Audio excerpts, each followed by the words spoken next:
Assalamualaikum Boboto, salam dunia. Saya doakan di hari ini teman-teman semua selalu dikasih kesehatan dan keselamatan dalam menjalani segala aktivitasnya. Amin.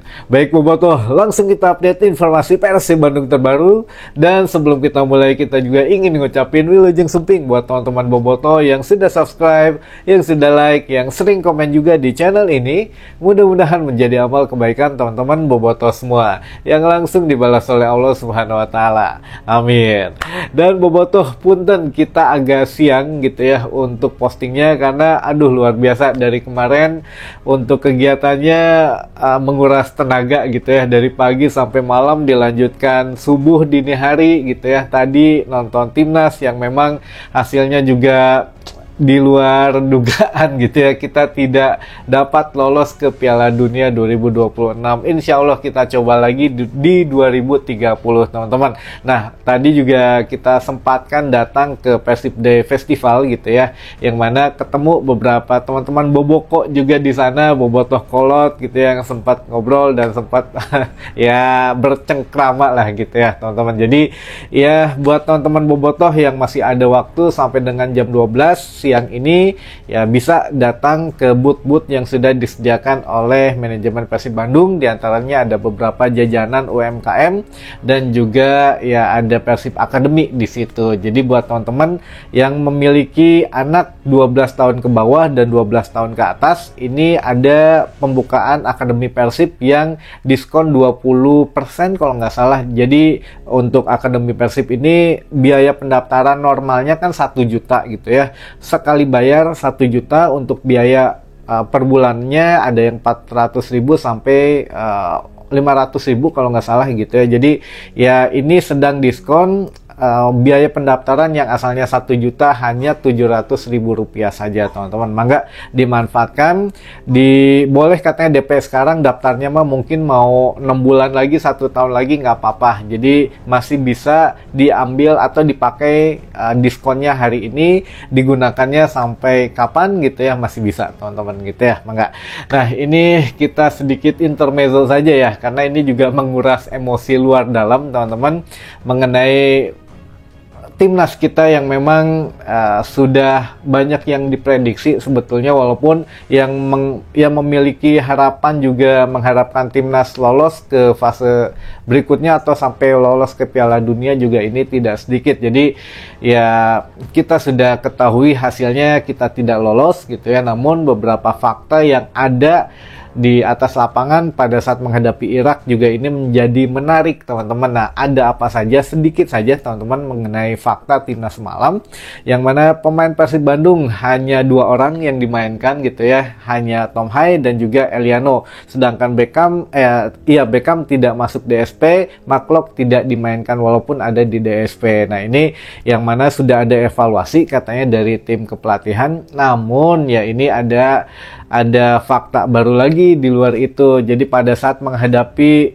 Arab Saudi, permainan kita kacau balau, namun wasit dan perangkat pertandingan yang ada waktu itu sangat dipuji, luar biasa bagus katanya. Namun tadi malam teman-teman, nah inilah permainan kita sudah naik gitu ya, levelnya bagus gitu ya, namun perangkat pertandingannya yang menyedihkan, bahkan ya mengecewakan dan menjengkelkan gitu ya. Jadi ya wasit ini tuh dari mulai wasit tengah, wasit utama sampai dengan wasit VAR ini ternyata penuh kontroversial teman-teman. Nah mau tahu apa saja, kita bocorin sedikit gitu ya. Jadi wasit asal Cina ini memang wasit yang sudah mempunyai track record kontroversial untuk tingkatan Asia teman-teman. Jadi ya bukan hanya laga Indonesia menghadapi Irak saja yang tadi subuh dipimpin, bahkan sekelas final Piala AFC pun pernah waktu itu memenangkan Qatar kalau nggak salah tuh ya, dengan ngasih 3 kali penalti. Bayangin,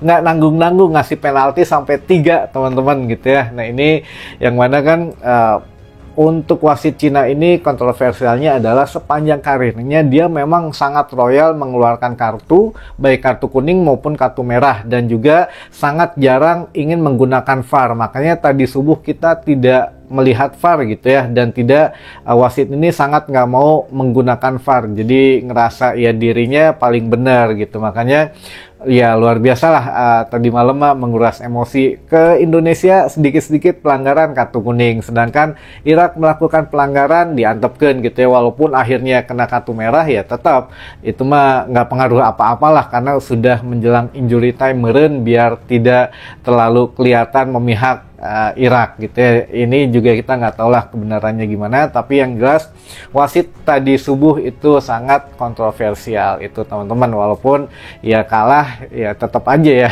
pemain Persib yang masih kena-kena aja, coba katanya kalau dimainin lagi dan lain sebagainya ini nggak akan beres-beres. Jadi ya kita sudah lupakan timnas saja, kita bahas Persib Bandung teman-teman. Persib pun memiliki beberapa fakta di bulan atau di sisa bulan Oktober ini. Dalam 10 hari, Persib Bandung harus menjalankan 3 pertandingan. Nah, ini lebih capek dari timnas, teman-teman. Makanya, Bojan Hodak sangat khawatir dengan 4 pemain kunci Persib Bandung yang pulang dari timnas. Jadi, ya direncanakan hari ini gitu ya, pulang ke Indonesia. Jadi, masih punya sedikit istirahat 2 hari, atau ya kalau untuk 4 pemain timnas Indonesia ini yang pemain Persib Bandung itu justru ya istirahatnya kebanyakan nanti di jalan. Makanya di jalan sering-sering istirahat, tidur aja lah gitu ya, karena untuk menjaga kondisi tubuhnya. Karena untuk fakta yang pertama, 10 hari menjalani 3 pertandingan ini tidak mudah teman-teman. Bahkan kalau yang Superliga hanya menjalani 2 pertandingan saja, karena Persib Bandung punya 1 pertandingan di tingkat Asia yaitu ACL 2. Nah, tanggal 17 mendatang Persib Bandung akan away gitu ya ke PSBS Biak, yang mudah-mudahan tidak ada drama-drama lanjutan kayak menghadapi Persita kemarin. Jadi PSBS Biak biasa kan sudah berkandang di Maguwo Harjo gitu ya, di Sleman. Jangan tiba-tiba menghadapi Persib mainnya di Biak atau di Papua gitu ya. Ini yang ya mudah-mudahan tidak terjadi lagi lah hal-hal non teknisnya gitu ya. Kalaupun masih di Sleman mah masih bisa gitu. Yang dikhawatirkan hanya pemain-pemain yang dipanggil oleh timnas teman-teman. Nah, ini yang pertama. Yang keduanya juga untuk 3 laga dalam 10 hari ini itu ada laga penting di ACL 2. Jadi tanggal 17 tadi menghadapi PSBS Biak, menghadapi Selangor. Itu untungnya laga ACL 2-nya di kandang gitu ya, di GBLA tanggal 23, dan tanggal 27 terakhir menghadapi Persis Solo, untungnya masih laga kandang di GBLA teman-teman. Jadi ya di sini disiapkan tabungannya gitu ya, tabungan akhir bulan teman-teman. Jadi ya bisa menghadapi pada saat menghadapi Selangor bisa nonton di GBLA, dan juga pada saat menghadapi Persis Solo. Jadi ya kalau Persis Solo mah kan ada Kastaner gitu ya, di situ bisa lihat gimana mantan GOAT Persib Bandung di musim sebelumnya gitu ya. Ya ini yang mana ya alhamdulillah lah kita juga punya sedikit tabungan nilai plus gitu ya pada saat menghadapi beberapa tim yang akan dihadapi di bulan Oktober ini dari PSBS maupun dari Persis Solo. Tapi kalau Selangor ini kan baru dihadapi, dan ini juga sudah dipersiapkan matang-matang. Bahkan sekelas Janur mengatakan bahwa Persib akan melakukan sesuatu yang konsisten di Asia. Nah, konsistennya ini bagaimana? Apakah memang 100% menurunkan pemain-pemain yang memang punya daya jelajah tinggi yang tidak mau coba-coba gitu ya. Jadi ya sudah pemain yang siap, yang terbaik yang diturunkan, bukan yang menurut misalkan Boboto si ini jarang mainin lah gitu ya. Nah, ini bukan yang kayak gitu ya. Jadi tidak mau ngambil resiko, makanya sekarang digeber gitu ya. Seminggu kemarin latihan fisik pemain Persib itu sampai ya nyerah-nyerah pemain juga, tapi ya tetap harus dilakukan karena ini levelnya sudah berbeda gitu ya. Level Super League dengan level Asia ini ya berbeda teman-teman. Sedikit kesalahan bisa kalah intinya mah gitu ya, bisa kemasukan. Ya satu lagi mungkin faktanya William Barros juga bulan ini ulang tahun, yang mudah-mudahan ini juga menjadi satu yang tidak diprediksi dari awal gitu ya. Ini bisa menyaingi striker Persib Bandung yang terdekat, yang kemarin adalah DDS gitu ya. William Barros bisa memecahkan ya sejarah barulah di Persib Bandung, entah itu menjadi top skor atau menyamai rekor DDS yang sebelumnya, atau ya apa namanya sejarah lainnya lah di Persib Bandung, karena yang awalnya kan diprediksi gacor tuh ya bukan William, justru Ramon gitu ya, namun sekarang terbalik semuanya. Untuk Jung juga, untuk Andrew Jung, dia menyatakan lebih komunikasi lebih cair dengan Barros, makanya dia sering tiktokannya bagus gitu ya, maksudnya pada saat mereka dimainkan selalu mencetak gol dan kita rata-rata menang teman-teman gitu ya, baik di Super League maupun di ACL 2. Jadi komunikasi ini yang lancar. Nah ini mengundang sedikit pertanyaan juga, apakah komunikasi dengan Ramon kurang lancar untuk Jung atau bagaimana. Jadi ya mudah-mudahan lah, sekali lagi untuk Ramon Tankyu sesegera mungkin untuk bisa beradaptasi baik dengan pemain asing maupun dengan pemain lokal yang ada di Persib Bandung. Jadi biar chemistry-nya enakeun gitu ya, pas main terkagok dan selalu diberian intinya mah gitu teman-teman, dipercaya gitu ya oleh teman-temannya untuk dikasih bola. Baik, mungkin itu dulu saja informasi yang bisa saya sampaikan di hari ini. Mudah-mudahan menambah informasi dan wawasan teman-teman bobotoh semua.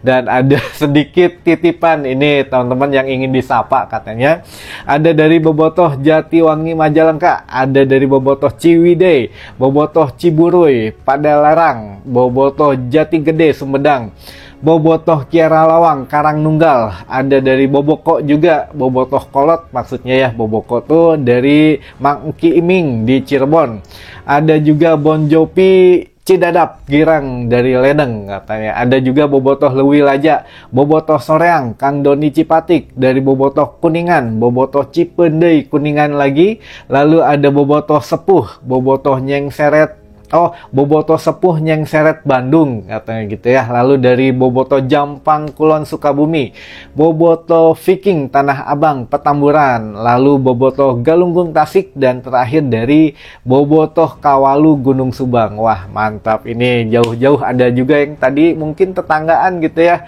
dari Kuningan dan dari Cipendei Kuningan. Nggak tahu nih yang satu Kuningannya di mana ya, mudah-mudahan wawuh lah gitu ya. Baik, mungkin itu dulu saja teman-teman, sampai ketemu lagi di informasi selanjutnya. Wassalamualaikum bobotoh, salam dunia.